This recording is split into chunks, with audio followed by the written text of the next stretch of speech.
A block of mass 2 kg moving on a horizontal surface with the speed of 4 meter per second enters a rough surface ranging from 0.5 meter to 1.5 meter.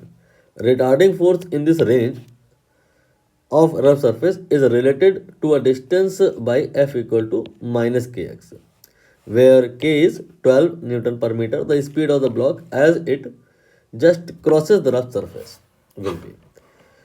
Question की summary क्या है कि एक यहाँ पर हमारे पास surface है, उसका शुरुआत का जो पार्ट है वो स्मूथ है अप टू 0.5 मीटर। यहाँ पर कोई फ्रिक्शन नहीं है, सरफेस स्मूथ है, बट इसके बाद फ्रिक्शन है। कहाँ तक है ये? 1.5 मीटर तक, और उसके बाद फिर स्मूथ है। तो जब ये आपकी जो बॉडी है स्मूथ पार्ट पर ट्रैवल कर रही है तो इसमें कुछ वेलोसिटी है, और फिर ये एंटर करेगी और ये आ जाएगी धीरे से यहाँ पर जहाँ पर फ्रिक्शन है, तो उसकी वजह से वहाँ पर रिटार्डेशन आएगा, स्पीड कम होगी। तो जब ये इस रफ सरफेस से बाहर निकल करके आएगी तो उसका वेलोसिटी कितना होगा ये बताना है। आई होप आपको क्वेश्चन क्लियर हो गया होगा। इसको करने का दो तरीका हो सकता है, एक वर्क पावर एनर्जी वाला मेथड और दूसरा लॉज ऑफ मोशन वाला मेथड। वर्क एनर्जी वाला मेथड ज़्यादा इजी पड़ेगा, मैं वही ले रहा हूँ यहाँ पे। जब 0.5 मीटर पे ये एंटर करी तो मैंने यहाँ पर काइनेटिक एनर्जी निकाल लेनी है using the formula half M V square, and V की वैल्यू शुरुआत में जो स्पीड है 4 का स्क्वायर हो गया, एम की वैल्यू ये भी आप रख लीजिए लगे हाथ, ये इन्होंने बताया 2। सॉल्व बाद में कर लीजिएगा, चाहे भी कर लीजिए, ये आ जाएगा 16। ठीक है। अब यहाँ पर जब ये इस रफ पार्ट से यहाँ 1.5 मीटर से ये बाहर निकल करके आएगी तो इसका जो वेलोसिटी है वो कुछ कम हो चुका होगा। ठीक है, यहाँ पर वेलोसिटी मैंने इस जगह पे v मान ली, तो काइनेटिक एनर्जी कितनी आ जाएगी? 1/2 into 2 into V square.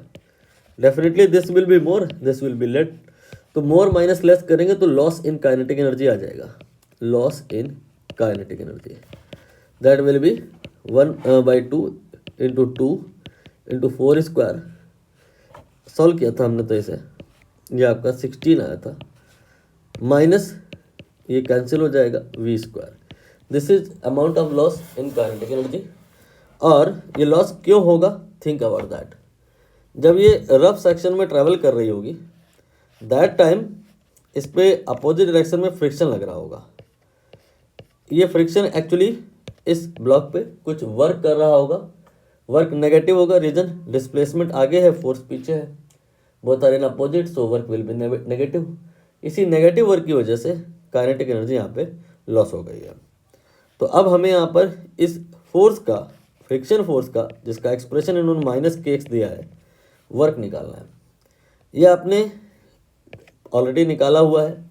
Spring force ऐसा ही होता है, हाफ के एक्स स्क्वायर होता है, लेकिन यहाँ पर हम पूरा डेरिवेशन कर लेंगे ताकि लिमिट वगैरह के बारे में आपको समझ में आ जाए। हम लोग यहाँ पर पहले डी डब्ल्यू निकालेंगे और फिर डब्ल्यू निकालने के लिए उसका इंटीग्रेशन करेंगे। डी डब्ल्यू होगा एफ डी एक्स, एफ की value minus K X D X, minus K बाहर निकाल लेंगे, integration will be X to X D X. Limit of the X will be from here to there, that is 0.5 से लेके 1.5।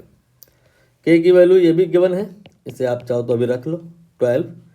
X इसका integration x square by 2 आएगा, and x square पे limit आएगी 0.5 से 1.5, तो ये आएगा -6।